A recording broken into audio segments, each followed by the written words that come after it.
Hello students, welcome to VC education. हम discuss कर रहे हैं 11th एसपी में chapter number second, that is joint stock company.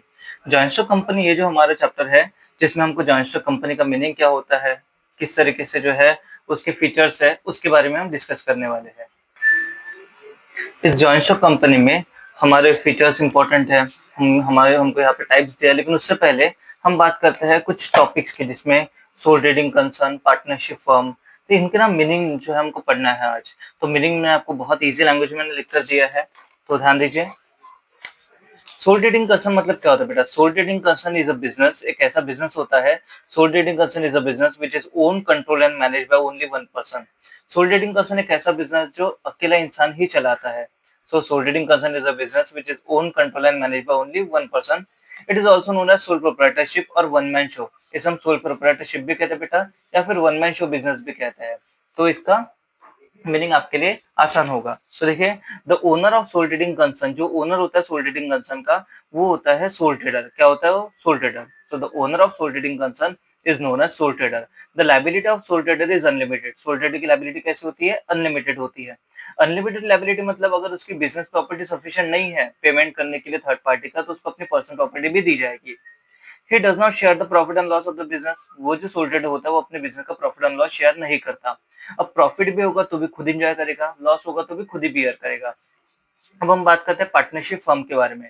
तो पार्टनरशिप फर्म क्या होता है? पार्टनरशिप फर्म एक ऐसा बिजनेस होता है बेटा, partnership firm is a business which is own control and manage by two और मोर देन टू पीपल। दो या दो से ज्यादा पर्सन अगर उसे ओन कंट्रोल और मैनेज करते हैं किसी बिजनेस को, तो उसे पार्टनरशिप फर्म कहते हैं। रजिस्ट्रेशन जो होता है पार्टनरशिप फर्म का, वो जो है कंपलसरी नहीं है। The registration of partnership firm is not compulsory, but it is useful. ये क्या है? यूजफुल है। एंड कंपलसरी इन महाराष्ट्र, महाराष्ट्र में कंपलसरी होता है। महाराष्ट्र में क्या होता है बेटा? कंपलसरी होता है as per the partnership act 1932।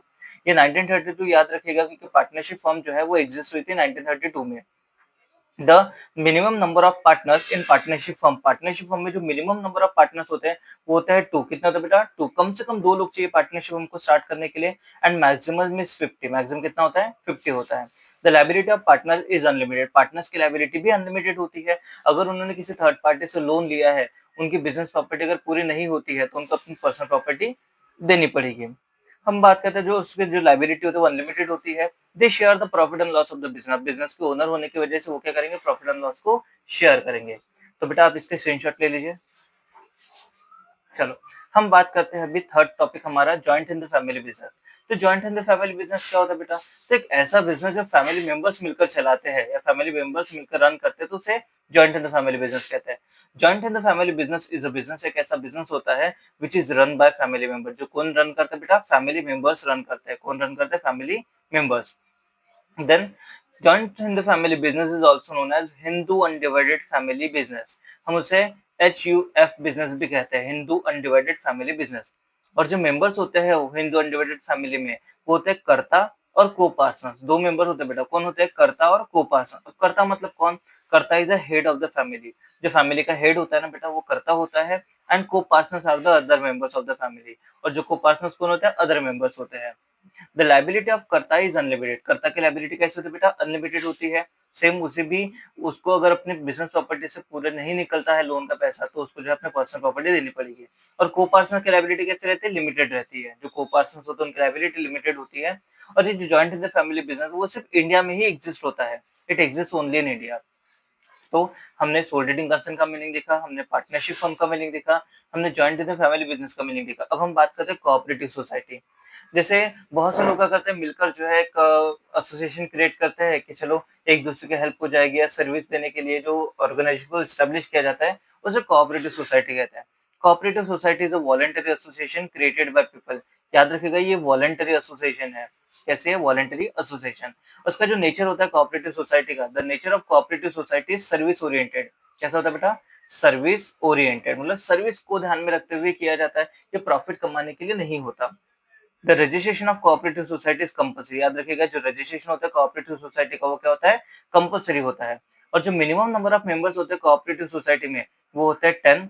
कम से कम 10 लोग चाहिए आपको कोऑपरेटिव सोसाइटी को एस्टेब्लिश करने के लिए। और मैक्सिमम नो लिमिट, मैक्सिमम कोई लिमिट नहीं है, आप कितने भी नंबर ऑफ मेंबर्स रख सकते हो। हम बात करते हैं लायबिलिटी ऑफ मेंबर्स। जो मेंबर्स होते हैं उनकी जो कोऑपरेटिव सोसाइटी में जो मेंबर्स है, उनकी लायबिलिटी लिमिटेड होती है, उनको अपने पर्सनल प्रॉपर्टी में से देने की ज़रूरत नहीं है। अगर कहीं बिज़नेस ने या फिर कोऑपरेटिव सोसाइटी ने लोन लिया है, किसी बैंक से, थर्ड पार्टी से, तो उनको अपने उसके लिए अपनी पर्सनल प्रॉपर्टी देने की ज़रूरत नहीं होती है। चलो, अब हम बात करते हैं joint in the family business हो गया हमारा, कोऑपरेटिव सोसाइटी हो गया। अब बात करते हैं जॉइंट स्टॉक कंपनी के बारे में। तो देखिए जॉइंट स्टॉक कंपनी का मीनिंग भी मैंने आपको लिख कर दिया है यहाँ पर। जॉइंट स्टॉक कंपनी का मीनिंग पढ़ते हैं बेटा। देखो जॉइंट स्टॉक कंपनी क्या, क्योंकि हमारा मेन चैप्टर का नाम ही है, तो इसलिए इसका मीनिंग बहुत अच्छे से आपको पढ़ना है। अगर आपको ये वीडियो पसंद आता है बेटा लाइक कीजिएगा, शेयर कीजिएगा, सब्सक्राइब कीजिएगा चैनल को वैसे एजुकेशन। देखो जॉइंट स्टॉक कंपनी मतलब क्या? Joint stock company means a company which is formed and registered under the companies act 2013। Joint stock company एक ऐसी कंपनी होती है व्हिच इज फॉर्म, जो बनती है, एंड रजिस्टर्ड या रजिस्ट्रेशन होता है उसका अंडर कंपनीज एक्ट 2013 और एनी अदर प्रीवियस लॉ, या इससे पहले भी, जैसे इससे पहले 1956 हुआ करता था कंपनीज एक्ट, उसके अकॉर्डिंग कोई भी कंपनी अगर फॉर्म होती है या रजिस्टर्ड होती है तो उस कंपनी को हम जॉइंट स्टॉक कंपनी कहते हैं। जॉइंट स्टॉक कंपनी एक आर्टिफिशियल लीगल पर्सन होता है बेटा। क्या होता है? एक artificial legal person. Joint stock company is an artificial legal person created by law. जो कौन क्रिएट करता है? लॉ क्रिएट करता है। और जो मेंबरशिप होती है जॉइंट स्टॉक इसमें जॉइंट स्टॉक कंपनी की, वो सबके लिए ओपन होती है। So the membership is open to all, that is any person can become a member of joint stock company by purchasing it share. Share खरीद कर आप किसी भी कंपनी के अगर शेयर खरीदते हो तो आप उसके मेंबर बन जाते हो। इसीलिए उन्होंने बोला कि जो मेंबरशिप है वो सबके लिए ओपन होती है, कोई भी बंदा मेंबर बन सकता है। अब हम बात करते हैं, देखिए कि there are mainly two types of company. Company वैसे तो तीन टाइप है, that is private company, public company, और एक होता है OPC, that is one person company. तो देखिए there are mainly two types of company, that is private company and public company. Private company और पब्लिक कंपनी से दो मेन कंपनी रहती है। Minimum number of members in private company is two. कम से कम अगर private company की बात करो तो कम से कम दो मेंबर चाहिए, और मैक्सिमम जो है 200। मैक्सिमम कितना बेटा? 200। वही अगर आप पब्लिक कंपनी की बात करेंगे तो मिनिमम सेवन सेवन मेंबर्स कम से कम चाहिए होता है, मैक्सिमम नो लिमिट। कोई लिमिट नहीं है, आप कितने भी नंबर ऑफ मेंबर रख सकते हो अगर आपकी पब्लिक कंपनी है तो इसमें हमने देखा जॉइंट स्टॉक कंपनी के बारे में। अब हम बात करेंगे उसके फीचर्स। तो देखिए फीचर्स हमको नेक्स्ट क्वेश्चन में दिया है। जॉइंट स्टॉक कंपनी का मीनिंग यहाँ पर दे दिया है हमको बुक में, हम पढ़ भी सकते हैं अगर आपको पढ़ना हो तो, लेकिन मैंने आपको बहुत इजी लैंग्वेज में लिख कर दे दिया है। अब हम बात करते हैं फीचर्स की, that is features of joint stock company. तो फीचर्स में कौन से फीचर्स है? तो चलो हम डिस्कस करते हैं फीचर्स के बारे में, जो कि हमारा मेन क्वेश्चन है। अगर हम यूनिट टेस्ट पढ़ रहे हो या फिर टर्म एग्जाम देते हो या फाइनल टर्म एग्जाम देते हैं 11th में, तो ये बहुत काम में आता है। तो देखिए सबसे पहला फीचर हमारा है वॉलंटियर एसोसिएशन, जो मैंने आपको पहले समझा दिया है। जॉइंट स्टॉक कंपनी एक वॉलंटियर एसोसिएशन है, कोई भी पर्सन जो है इसका मेंबर बन सकता है। सेकंड है incorporated association. Joint stock company जो है एक इनकॉर्पोरेटेड एसोसिएशन होती है, क्योंकि इसका रजिस्ट्रेशन जो है वो कंपनीज एक्ट 2013 या उससे पहले कोई भी एक्ट अगर बना हो तो उसके अकॉर्डिंग होता है। Separate legal entity. Joint stock company की अपनी अलग पहचान होती है, मेंबर से वो अलग होते हैं। अगर मेंबर्स को कुछ हो भी गया तो भी जॉइंट स्टॉक कंपनी बंद नहीं होती। Artificial person. Joint stock company एक आर्टिफिशियल लीगल पर्सन है बेटा, जो लॉ क्रिएट करता है। Perpetual succession. इसमें मेंबर्स के डेथ या इंसॉल्वेंट या लूनाटिक होने की वजह से पार्टनर जो हमारी जॉइंट स्टॉक कंपनी होता है उसके ऊपर कोई भी फर्क नहीं पड़ता। Common cell. अब कंपनी के ना हाथ होते हैं, ना पाँव होते हैं, ना ब्रेन होता है, तो इसीलिए जो है ना बॉडी होती है, इसके लिए जो है वो सिग्नेचर कर सकते हैं। तो सिग्नेचर के लिए कॉमन सील जो स्टैम्प होता है वो यूज होता है। तो जॉइंट स्टॉक कंपनी जो है एक आर्टिफिशियल लीगल पर्सन है, इसके जो सिग्नेचर नहीं कर सकते इसलिए कॉमन सील होता है, स्टैम्प होता है। Limited liability. उसमें मेंबर्स की लायबिलिटी कैसे होती है? लिमिटेड होती है। Then separation of ownership and management. तो जॉइंट स्टॉक कंपनी में जो ओनर्स रहते हैं वो अलग होते हैं, शेयर होल्डर ओनर होते हैं, और मैनेजमेंट जो होता है बोर्ड ऑफ डायरेक्टर के हाथों में होता है, क्योंकि बोर्ड ऑफ डायरेक्टर ही सारा मैनेजमेंट करते हैं। Transferability of shares. इसमें जो सिर्फ पब्लिक कंपनी में जो शेयर होल्डर होते हैं वो शेयर ट्रांसफर कर सकते हैं। Number of member. Private company होगी तो दो मेंबर्स लगेंगे और ज्यादा से ज्यादा 200, और वही अगर आप पब्लिक कंपनी की बात करें तो minimum seven, maximum no limit. Capital. एक लार्ज अमाउंट ऑफ कैपिटल था और गवर्नमेंट कंट्रोल रहता है। तो ऐसे बहुत सारे फीचर्स है बेटा जो आपको पढ़ना है। इसमें देखो सबसे पहला फीचर हम बात करते हैं volunteer association. A joint stock company is a voluntary association of person. Membership of the joint stock company is open to all. सबके लिए membership open होती है। A person at his own wish can become or leave the membership. वो जब membership में आ भी सकता है, membership से जा भी सकता है जब वो चाहे। सेकंड पॉइंट है incorporated association. Joint stock company की इनकॉर्पोरेटेड एसोसिएशन, देखिए ध्यान दीजिए। A joint stock company is an association of person formed and registered under the Companies Act. जो कंपनीज एक्ट 2013 है उसके हिसाब से उसका रजिस्ट्रेशन और इनकॉर्पोरेशन होता है, उसका रजिस्ट्रेशन कंपलसरी होता है, ये याद रखिएगा आप। अच्छा, अब देखिए separate legal entity. Joint stock company में जॉइंट स्टॉक कंपनी की लीगल एंटिटी ना सेपरेट होती है। Joint stock company is a separate legal entity that is it enjoy the separate legal status. इसका अपनी अलग पहचान होती है। It existence at a different from the member and directors. का मेंबर और डायरेक्टर से ये दोनों अलग अलग होती है। Members are the owner and are liable to limited way. Member चाहे वो ओनर होता है लेकिन लिमिटेड वे में लाइबल होते हैं for the act for their company and are conferred with the rights and duties. उनके कुछ राइट्स एंड ड्यूटीज होती है। देखिए artificial person. Joint stock company is an artificial person created by law. बेटा ये क्वेश्चन आपको 8 मार्क के लिए आता है, तो 8 मार्क के लिए हमारे 8 पॉइंट पढ़ना बहुत आसान है, मैं आपको 10 पॉइंट पढ़ा दूंगा। A joint stock company is an artificial person created by law. It is created by the legal process, है ना, लीगल प्रोसेस के थ्रू क्रिएट होता है and has its own independent personality. इसकी अपनी अलग पहचान होती है, अलग अलग पर्सनालिटी होती है। देखिए उसके बाद में perpetual succession. A joint stock company has a perpetual succession that is cautious existence। उसका जो है सॉरी कंटिन्यूस एग्जिस्टेंस, उनका एग्जिस्टेंस जो है कंटिन्यूस होता है। मेंबर के डेथ होने से, इंसॉल्वेंट होने से कंपनी को कुछ भी फर्क नहीं पड़ता। It existence is not affected by the death, insolvency और retirement of the any of the member. Member की अगर डेथ हो जाती है, इंसॉल्वेंट मतलब कंगाल हो जाता है, तो उससे कंपनी के इसमें कुछ भी फर्क नहीं पड़ता। देन बात करते हैं common seal. A joint stock company is an artificial person without the physical existence like a natural person। ये natural person की तरह तो नहीं होता बेटा। Hence it is not in a position to sign its name। Company अपना नाम नहीं लिख सकती। However इसलिए it has the device in the form of common seal। इसलिए जो उनके पास एक ऐसा डिवाइस होता है जिसमें वो सिग्नेचर कर सकते हैं, उसे हम कॉमन सील कहते हैं। क्या कहते हैं बेटा? Common seal.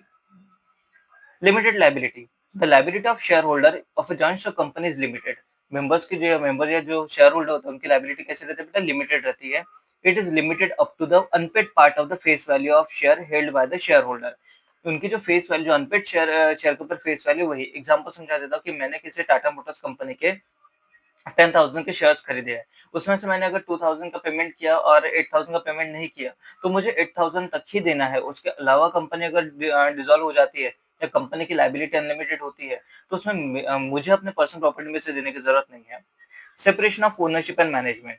इन कंपनी या in joint stock company, company और जॉइंट स्टॉक कंपनी में एक ही होता है बेटा। In company ownership is separated from the management. Ownership management से अलग होता है। Shareholder are the real owner of the company.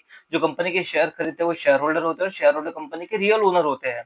However they are unable to manage the day to day affairs of the company, क्योंकि वो इतने सारे होते हैं, कोई अपना अलग का। जैसे एग्जांपल, मैं टीचर हूँ, तो मेरे पास जो है कंपनी के शेयर्स है, एचडीएफसी बैंक के शेयर्स है, तो मैं एचडीएफसी बैंक में जाकर मैनेज नहीं करने वाला क्योंकि हमारे पास उतना समय नहीं होता है।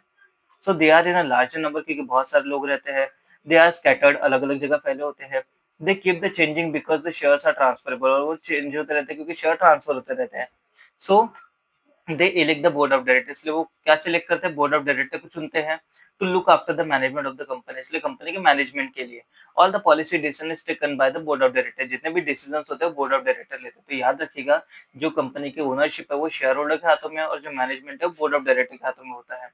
Transferability of share. The shares of public company are freely transferable. जैसे पब्लिक कंपनी के शेयर है ट्रांसफरेबल होते हैं बेटा। A shareholder can sell the shares as and when he desire. जब वो चाहे, जब उसकी इच्छा हो, तब जो है वो डिजायर मतलब इच्छा, जब भी वो चाहे तब शेयर बेच सकते हैं। Membership comes to an end when the share are sold. जैसे आपने शेयर बेच दिए तो मेंबरशिप खत्म हो जाती है। Shares of private company are not freely transferable. याद रखिएगा, प्राइवेट कंपनी के शेयर ट्रांसफरेबल नहीं होते हैं। Number of members. तो जॉइंट स्टॉक कंपनी में यूजुअली जो है वो बड़ी बड़ी कंपनी उसे ओन करती है। Joint stock company is usually own by the large number of person. A private limited company must have a minimum 2 members. अगर आपकी प्राइवेट कंपनी के 2 मेंबर्स चाहिए होते हैं, मैक्सिमम 200। और वही पब्लिक कंपनी अगर आपकी है तो must have minimum 7 members and maximum no limit. तो याद रखिएगा, प्राइवेट और पब्लिक कंपनी का जो है मिनिमम जो है, प्राइवेट कंपनी में 2 मेंबर्स चाहिए और मैक्सिमम 200, और पब्लिक कंपनी मिनिमम 7 और मैक्सिमम नो लिमिट। बस ये 10 पॉइंट आप पढ़कर जाइए। 8 पॉइंट आपको लिखना है, 8 पॉइंट अच्छे से एक्सप्लेन कर दीजिएगा, जो कि आपके लिए बहुत आसान होगा। तो बेटा अगर आपको ये वीडियो अच्छा लगा तो लाइक कीजिएगा, शेयर कीजिएगा, सब्सक्राइब कीजिएगा वीसी एजुकेशन को। थैंक यू सो मच बेटा एंड ऑल द बेस्ट।